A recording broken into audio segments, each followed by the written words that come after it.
सत साहिब बहन जी, देखो अनजाने में जो भी गलतियां हो जाती हैं वो परमात्मा क्षमा करते हैं। लेकिन अब हमें पता चल चुका है, जब नामदान केंद्र ही गुरुजी के आदेश से नहीं है, गुरुजी के आशीर्वाद से नहीं है, तो नामदान केंद्र पे मिलने वाली कोई भी चीज़ हमें नहीं चाहिए बहन जी।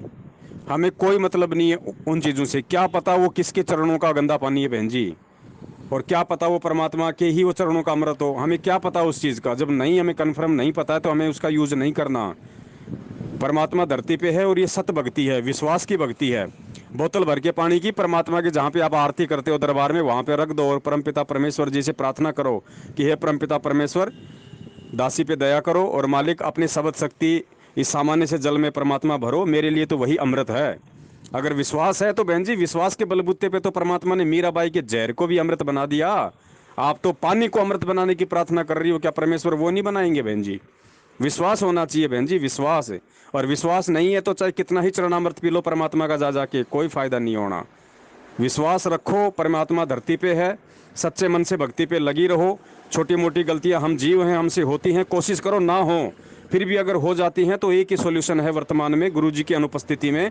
जब तक गुरुजी जेल से नहीं आते हैं तब तक हम छोटी मोटी गलती की परमात्मा से क्षमा याचना करते रहें और आगे से ध्यान रखें, आगे से दोबारा ऐसी कोई गलती ना हो। बस यही एकमात्र साधन है, और कोई नाम शुद्धिकरण नहीं है। पहली बात तो नाम खंड होता ही नहीं, परमेश्वर का नाम अखंड है और सकल सब खंड।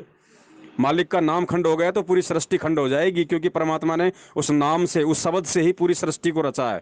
परमात्मा ने कोई किसी औजार से सृष्टि को नहीं रचा बहन जी, किसी हथियार से सृष्टि को नहीं रचा, शब्द शक्ति से रचा है। और वो शब्द ही परमात्मा ने आप और हमें दिया है। और ये विश्वास के साथ उस शब्द को बहन जी, उसका सुमिरन करना होता है, उसका जाप करना होता है। तो विश्वास है तो सब कुछ स्थिर है, सब कुछ सही है। मर्यादा खंडित होती है, मर्यादा टूटती है, जिस कारण से नाम अपना काम नहीं करता। ये विधान है परमात्मा का। तो आपको लगे कि भाई मेरी ये मर्यादा खंडित हो गई है, जानबूझ के करो मत, अनजाने की परमात्मा माफ़ करते हैं। फिर भी किसी दबाव में हो जाती है, सामाजिक दबाव, रिश्तेदारी दबाव, पारिवारिक दबाव, उसके लिए परमपिता परमेश्वर जी को दंडवत करके क्षमा याचना मांगना ही एकमात्र विकल्प है वर्तमान में, और कोई समाधान नहीं है।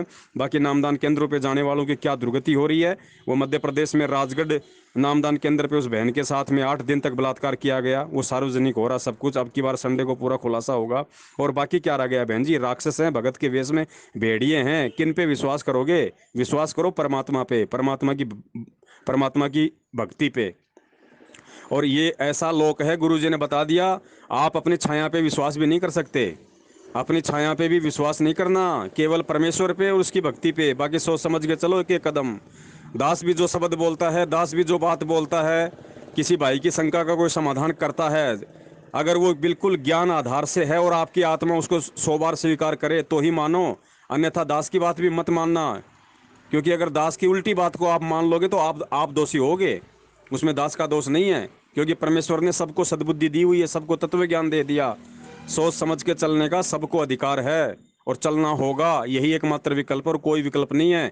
अब वो टाइम गया, परमात्मा हाथ पकड़ के आगे नहीं बढ़ाएगा। अब हम जवान हो गए, युवा हो गए, समझदार हो गए। जो भगत 5-6 साल का हो जाता है नाम लेके, वो फिर आध्यात्मिक क्षेत्र में उसको बच्चा नहीं कहा जा सकता। गुरु जी ने कहा कि 3 साल के बाद में अगर भगत नहीं सुधरता है, नहीं संभलता है, ज्ञान को आधार बना के नहीं चलता है, सत्संगों में कहे गए मेरे संकेतों को नहीं समझता है, तो फिर उसका वो स्वयं जिम्मेदार होगा। परमात्मा हाथ पकड़ के नहीं चलाएगा फिर। सत साहेब, जय हो बंदी छोड़ की।